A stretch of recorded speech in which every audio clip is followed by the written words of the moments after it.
Ал-имам Абу Сулейман ад-Дарин мындай дейт, рахимахуллах: инна қауман талабул гина фахасибу аннаху фи джам'ил мал.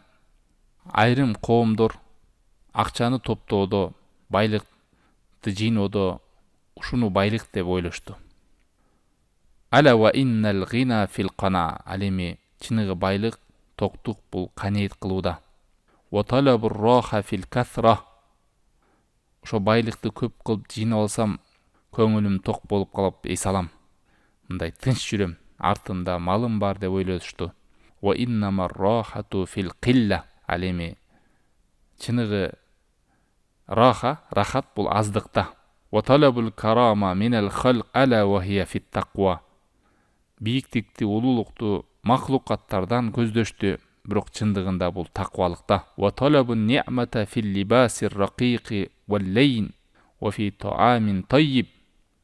Нематты ушундай коос, жакшы кийимдерде, тамактарда деп ойлошту.